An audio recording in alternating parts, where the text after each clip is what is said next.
les filles, j'espère que vous allez bien. Je vous retrouve aujourd'hui pour un tuto maquillage.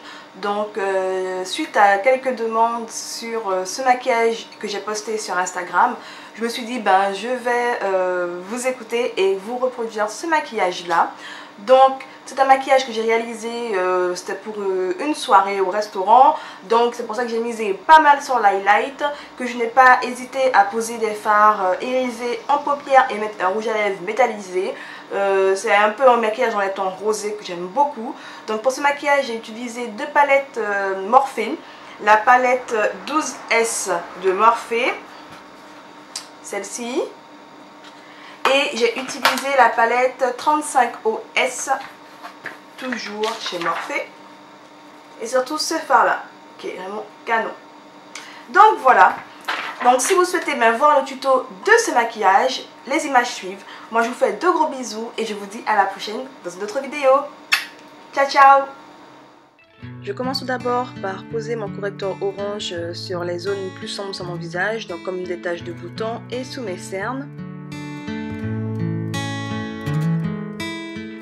Je pose ensuite le correcteur vert là où j'ai des petites rougeurs, donc près des ailes du nez. Et j'estompe le tout pour fondre un petit peu à ma couleur de peau. Mais s'il reste des résidus orange, c'est normal, tout sera couvert par le fond de teint.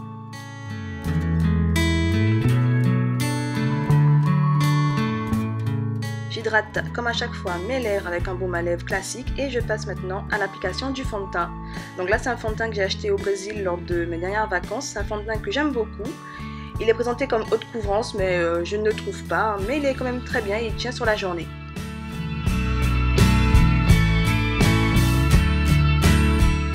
Bon là je galère un peu à appliquer la matière. Vraiment je suis pas trop fan de ce pinceau pour appliquer le fond de teint. Mais bon, il me restait que ça sous la main puisque les autres étaient sales, mais franchement, c'est pas le plus pratique, en tout cas selon moi.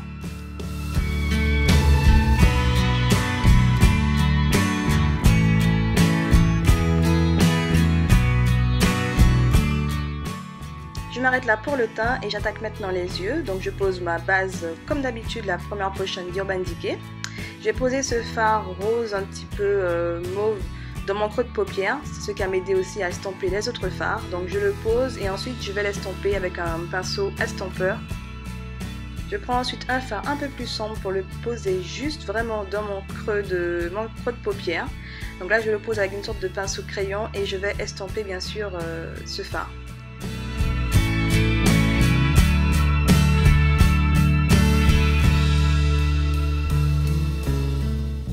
Je pose ensuite ce fard pastel juste au-dessus du fard rose et juste avant en tout cas sous mon sourcil, vraiment pour fondre les couleurs entre elles. Et maintenant je dégaine les bêtes, donc soit les palettes Morphe. Je prends ce fard rose gold et je vais le poser vraiment sur ma paupière mobile et je vais faire en sorte de pas trop masquer le travail que j'ai fait au préalable. Donc ensuite je reprends un peu de fard sombre et je vais le poser un petit peu en V en coin externe et remettre dans mon creux et bien sûr estomper tous ces fards ensemble.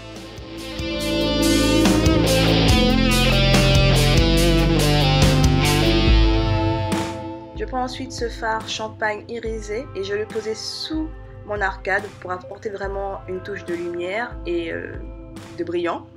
Et je prends ma palette 35OS de chez Morphe et ce fard rose qui est vraiment super lumineux et je vais le poser par-dessus le fard rose gold et à nouveau je vais estomper pour qu'il n'y ait pas trop de démarcation.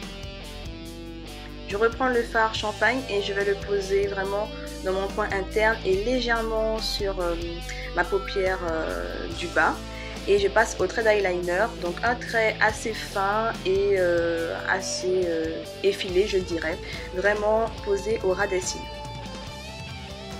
J'ai vraiment coupé les scènes de l'eyeliner au montage parce que j'ai dû passer quasiment 5 minutes sur ce trait là. Je suis super difficile et franchement je préfère y retourner à plusieurs fois que de bâcler la chose. Donc là vraiment je vais accélérer pour vous montrer un petit peu l'idée de ce trait d'eyeliner. Je prends ensuite mon crayon marron de chez Bourjois et je vais le poser juste au ras de mes cils du côté externe et je vais reprendre ce mélange de fard pour flouter ce trait et le faire arriver quasiment sur toute ma paupière inférieure. Je passe maintenant à l'anti-cerne, donc je pose mon anti-cerne de la couleur de ma peau, hein. Donc c'est la teinte faune, et je vais le poser en triangle avant de l'estomper avec mon petit pinceau de chez Zoeva que j'aime beaucoup.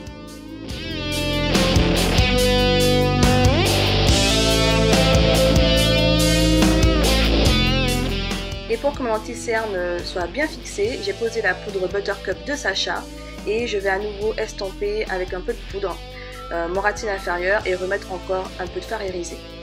Je pose maintenant mon mascara, donc c'est mon mascara de chez G.M. Maybelline, l'effet fossile, que j'aime beaucoup.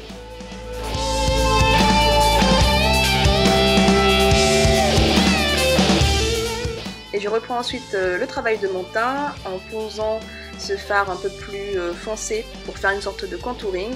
Donc je le pose comme d'habitude pour creuser mes joues, sous mon menton et sur mon front. Et bien sûr, j'estompe tous les fards pour qu'il n'y ait pas de traits marrons sur mon visage.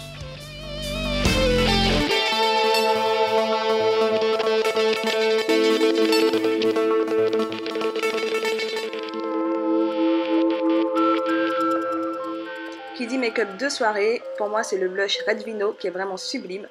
C'est une sorte de blush un peu cuivré, rouge, il est vraiment magnifique.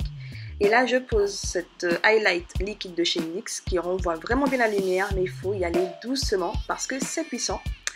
Je mélange ensuite cet highlighter poudre de chez Essence qui sont canons. Donc le rendu est assez discret moi je trouve, mais j'aime beaucoup. Et là je pose le rouge à lèvres, franchement il est magnifique ce rouge à lèvres plutôt rose métallisé de chez Milani. C'est vraiment une perfection et ils ont bien réussi en tout cas ces rouges à lèvres là. Je compte d'ailleurs vous faire une vidéo swatch de tous les rouges à lèvres métallisés de chez Milani parce que vraiment, vu leur prix et la qualité, ils en valent le détour. Je fixe ensuite mon maquillage avec le Fix Plus de chez MAC et ce make-up est maintenant terminé.